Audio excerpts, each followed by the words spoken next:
Hello मेरे प्यारे बच्चों, कैसे हो आप लोग। आशा करता हूं कि मां शारदे की कृपा से आप सभी स्वस्थ और मस्त होंगे। चलिए मेरे प्यारे बच्चों, आज की क्लास में हम biotechnology 2 it means application of biotechnology का एक नया टॉपिक आज फिर से डिस्कस करने वाले हैं। जी हाँ, और आज के जो टॉपिक का नाम है मेरे प्यारे बच्चों, वो है transgenic animals. Yes, transgenic animal के बारे में आज की क्लास में हम लोग डिस्कस करने वाले हैं। आप लोग डेली लाइफ में बेटा बहुत ही ज्यादा ट्रांसजेनिक एनिमल्स को देख रहे होंगे या देखते होंगे। आपके आसपास में बहुत सारे क्या बेटा ट्रांसजीन से बने हुई ट्रांसजेनिक एनिमल सरवाइव करते हैं।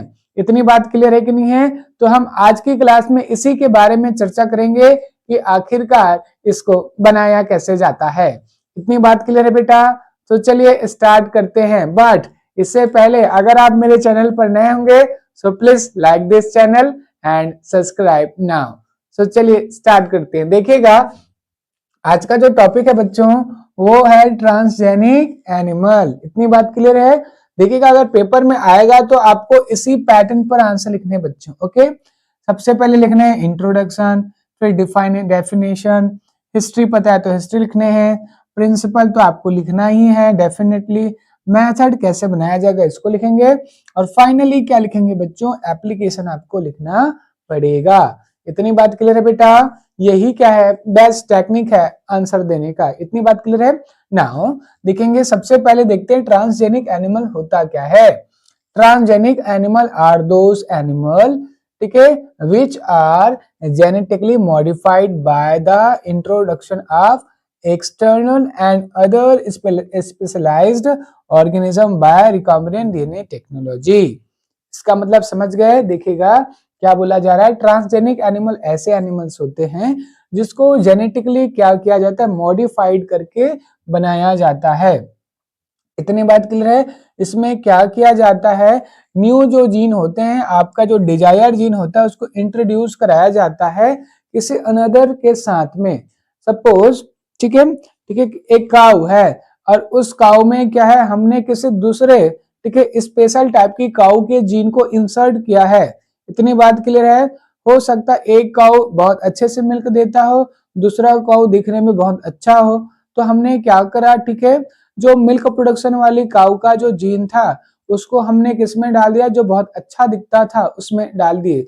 तो जब उसका जो न्यू क्या होगा बेटा, बेबी आएगा, तो वो कैसा होगा, वो दिखने में भी बहुत खूबसूरत होगा, प्लस क्या होगा, ठीक है, उसका मिल्क प्रोडक्शन का जो क्या है वैल्यू है वो भी बढ़ जाएगा। इतनी बात क्लियर है? तो आपने दो अलग अलग कैरेक्टर को एक साथ मिक्स कर दिए हैं, याद रखेंगे। इसी को कहते हैं बच्चों, ऐसे टाइप के एनिमल्स को क्या कहते हैं, ट्रांसजेनिक एनिमल कहते हैं। इसका डेली लाइफ में बहुत ज्यादा यूज है मेरे प्यारे बच्चों। सो सबसे पहले हम देखेंगे यूज और कौन कौन से ऐसे एनिमल्स हैं जिस पर हम ट्रांसजीन को इंसर्ट कर सकते हैं। एग्जाम्पल की बात करें बच्चों तो देखेंगे, जो चूहा है, रैट है, ठीक है, रैबिट्स है, पिग्स है, शीप है, काऊ है, डॉग है, ठीक है, ये सारे जितने भी क्या होते हैं एनिमल्स हैं, इन सब का क्या बनाया जा सकता है, ट्रांसजेनिक एनिमल तैयार किया जा सकता है। इतनी बात क्लियर है? तो हम इतने सारे एनिमल्स पर ट्रांसजीन को क्यों इंसर्ट करते हैं, इसकी क्या यूजेस हैं, क्या एप्लीकेशन है, उसको भी तो जानना जरूरी है। तो देखेंगे, सबसे पहला एप्लीकेशन का सबसे बड़ा पार्ट है बेटा फूड प्रोडक्शन। ठीक है, एनिमल हमारा क्या सेकेंडरी फूड होता है। इतनी बात क्लियर है कि नहीं है? तो हम लोग अपने फूड की जो प्रोडक्शन है उसको इंक्रीज करवा सकते हैं, है ना? ठीक है, तो उसके लिए भी क्या हायर अमाउंट पर फूड प्रोडक्शन के लिए क्या है, बहुत बेस्ट टेक्निक्स है। ठीक है, फॉर रिसर्च पर्पस है कि नहीं। हम क्या किए, सबसे पहले माइस को जब बनाया गया था, रैट्स को बनाया गया था, तो किसके लिए था, रिसर्च करने के लिए तो बनाया गया था, है ना? नाउ नेक्स्ट है डेवलपिंग हाई क्वालिटी। अगर आप किसी एनिमल में क्वालिटी को क्या करना चाहते हैं, बदलना चाहते हैं, ठीक है, एक बेस्ट क्वालिटी क्या करना चाहते हैं उसमें देखना चाहते हैं, तो आपको ट्रांसजीन को इंसर्ट करना पड़ेगा। ओके बच्चों, नाउ नेक्स्ट है the patient can study further. ठीक है, अगर आप क्या करना चाहते हैं, किसी डिसीज की डायग्नोसिस करना है या डिसीज की ट्रीटमेंट करवाना है, तो आप क्या कर सकते हैं, उसकी चेक करने के लिए आप क्या कर सकते हैं, ट्रांसजेनिक एनिमल का क्या कर सकते हैं, यूज कर सकते हैं। ओके, एंड लास्ट है बेटा ड्रग की टेस्टिंग के लिए।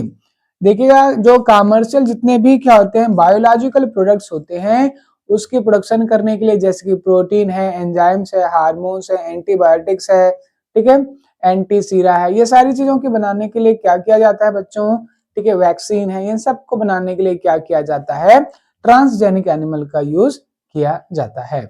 इतनी बात क्लियर है बेटा। तो ये सारी चीजें क्या था, एप्लीकेशन था। आपको इसी मेथड पर ही क्या लिखना है, ठीक है, आंसर रिप्लाई करना है। अगर मैं बात करूं प्रिंसिपल का, तो प्रिंसिपल कौन सा प्रिंसिपल यूज किया जाता है, आरडीटी, याद रखेंगे, रिकॉम्बिनेंट डीएनए टेक्नोलॉजी के प्रिंसिपल पर क्या होता है, ट्रांसजेनिक एनिमल बनते हैं। इतनी बात क्लियर है बेटा। अब बनाने का मेथड क्या है सर, उसको भी बता दो। तो देखिएगा मैं अब आपको, ठीक है, ट्रांसजेनिक एनिमल कैसे बनाया जाता है इसको मैं बता रहा हूं। ठीक है, देखिएगा सबसे पहले आपको करना क्या है, सबसे पहले आपको करना है आपका डिजायर जीन का सिलेक्शन। किसका सिलेक्शन बच्चों, डिजायर जीन का सिलेक्शन। सपोज ये क्या है, तुम्हारा डिजायर जीन है, इच्छित जीन कहते हैं, इसी को क्या कहते हैं बच्चों, हिंदी में इच्छित जीन कहा जाता है। सो ये आपका डिजायर या इंटरेस्ट ऑफ जीन है। ओके, अब इसको क्या किया जाता है, ठीक है, एक हमने सबसे पहले सिलेक्शन ऑफ डिजायर जीन ये कर लिए।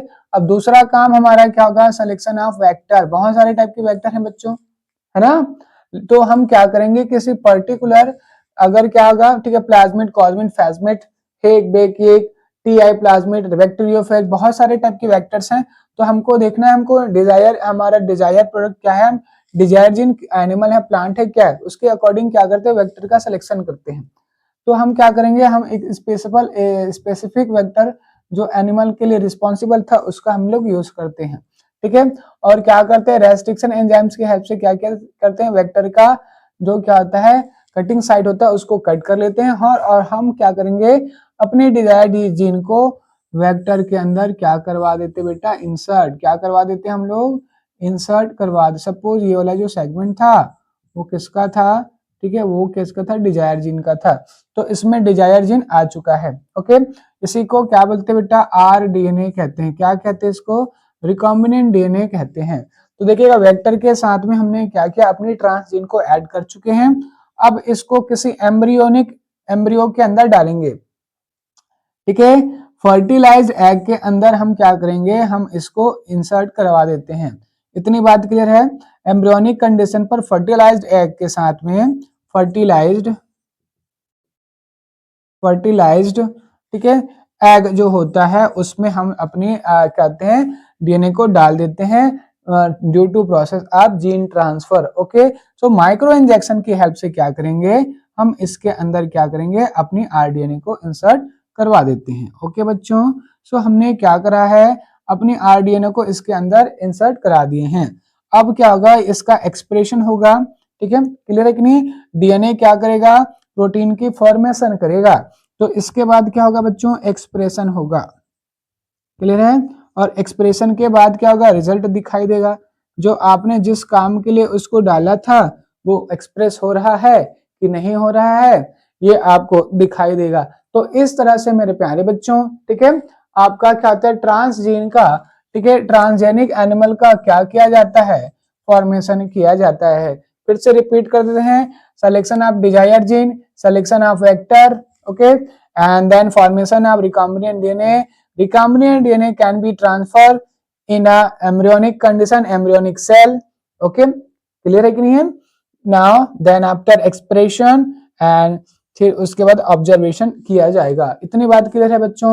सो इस तरह से क्या होते हैं बच्चों, ट्रांसजेनिक एनिमल का फॉर्मेशन किया जाता है।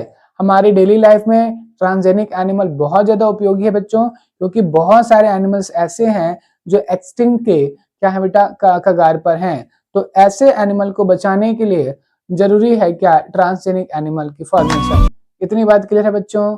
सो आज की क्लास में इतना ही। आगे हम लोग और बहुत ही स्पेशल टॉपिक के बारे में बात करेंगे जिसका नाम है आपका डीएनए फिंगरप्रिंटिंग टेक्नोलॉजी।